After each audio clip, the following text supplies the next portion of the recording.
अब आपको हॉर्मुज पर ईरानी कंट्रोल की एक और तस्वीर दिखाते हैं। जहां जहां माइंस बिछी हुई हैं, वहां पूरा इलाका इस वक्त खाली पड़ा हुआ है, जो आपको टेलीविजन स्क्रीन पर नजर आ रहा है। यहां आपको एक भी शिप नजर नहीं आ रही होगी। क्यों? क्योंकि डर है गलती से भी रूट चेंज हुआ तो बारूदी माइंस की चपेट में आ जाएंगे। यह हॉर्मुज से गुजरने वाले शिप का लाइव ट्रैकिंग मैप है। जहाजों को निकलने के लिए ईरान ने यह नया रूट बनाया है, जिससे शिपिंग की जा रही है। नई व्यवस्था के कारण व्यापार और तेल बाजार पर पूरी दुनिया में असर देखने। UEM जयपुर एक आदर्श लक्ष्य है। भावी छात्रों के लिए अच्छी नौकरी, भविष्य के लिए तैयार कौशल के साथ अच्छी शिक्षा को मिल रहा है। शिपिंग कंपनियों की लागत और जोखिम दोनों बढ़ गया है। बीमा प्रीमियम में इजाफा हो गया और कई कंपनियां अब सुरक्षित लेकिन लंबे और महंगे रूट को चुन रही हैं। और हॉर्मुज पर ईरानी कंट्रोल दुनिया में कैसे दहशत है, ये देखिए। पहले और अब क्या, पहले 120 शिप प्रतिदिन निकलते थे, आज 15 शिप या उससे भी कम। शिपिंग यातायात में करीब 90% की कटौती हो गई है। सप्लाई कम तो ऑयल की कीमत में उछाल, सीधा असर पेट्रोल डीजल के दामों पर पड़ेगा। जहाज निकालने के लिए IRGC से अब मंजूरी जरूरी है। विशिष्ट प्रोटोकॉल टोल का पालन अनिवार्य है। वैश्विक स्तर पर महंगाई बढ़ने की आशंका है। और हॉर्मुज को लेकर दुनिया के एनर्जी सेक्टर को चोक पॉइंट कहा जा सकता है, क्योंकि हॉर्मुज से दुनिया का 20% क्रूड ऑयल सप्लाई होता है।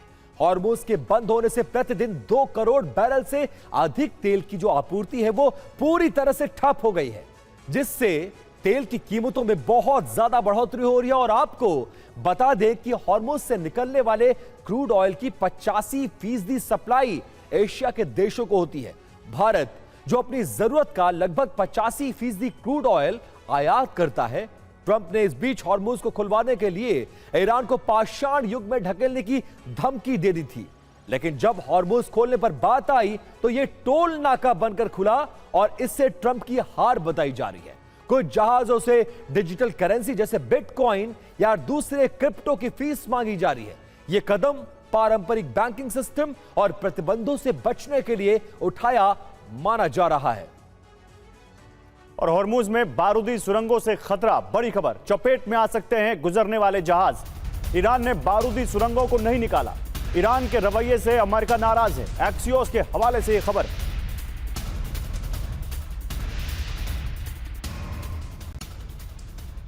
और इस बीच देखिए खबर यह है कि हिजबुल्लाह ने इजराइल पर विध्वंसक प्रहार किया है। तेल अवीव समेत कई शहरों पर मिसाइलों से अटैक किया गया और बेन गुरियन हवाई अड्डा, जो कि पिछले 1.25 महीने से बंद है, वहां पर देखिए कैसे अलर्ट सायरन बज रहे हैं।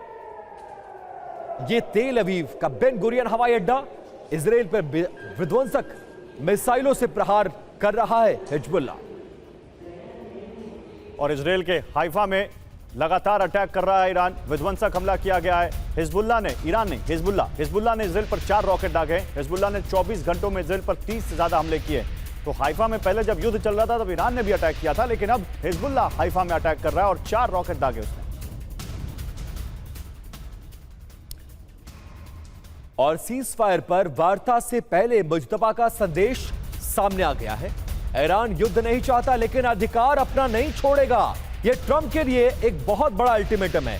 सभी रेजिडेंट्स फ्रंट को एकजुट ताकत मानने का ऐलान कर दिया। अपने प्रॉक्सीज को लेकर यह बयान एक तौर पर देखा जा रहा है। हॉर्मुज स्टेट पर नियंत्रण मजबूत करने के संकेत दे दिए हैं मुस्तफा खामनेई, जिनको घायल बताया जा रहा था, जिनको शुरुआत में मरा हुआ बताया गया, जिनका यह बताया गया कि वो घायल हैं, इलाज के लिए दूसरे देश चले गए। लेकिन अब वो सामने आकर किस तरह से सीज फायर पर अमेरिका को जवाब दे रहे हैं, वो आपके सामने है। तो मुस्तफा का संदेश डिकोड कर दिया गया है। युद्ध और जीत का दावा समझिए। ईरान को अमेरिका और इजराइल के खिलाफ स्पष्ट जीत मिली है। यह मुस्तफा का संदेश है। अमेरिका और इजराइल का हमला तीसरा थोपा गया युद्ध है, यह भी कहा उन्होंने। सीज फायर वार्ता पर स्टैंड क्या है? बातचीत से जनता की भूमिका खारिज नहीं होती। जनता का दबाव बातचीत को प्रभावित करेगा। पड़ोसी देशों को क्या संदेश है? खाड़ी देश पश्चिमी ताकतों से दूरी बनाए। खाड़ी देश ईरान के साथ सहयोग बढ़ाए। बदला और मुआवजा, इस पर भी देखिए। हमले के लिए जिम्मेदारों को सजा देंगे, नुकसान और शहीदों के लिए मुआवजा हासिल करेंगे। आगे की रणनीति क्या दिखती है मुस्तफा के संदेश में?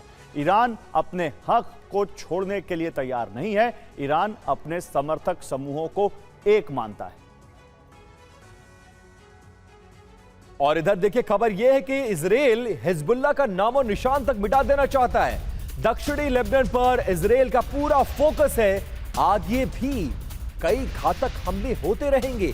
तनाव के बीच नेतन्याहू के हाथ सुनहरा मौका मिल गया है। वॉशिंगटन पोस्ट के हवाले से यह बहुत बड़ी खबर। एक एक दिन में 100 से ज्यादा हमले, सैकड़ों लोग मारे जा रहे हैं और 1500 लोग घायल हो रहे हैं इजराइल के हमले में।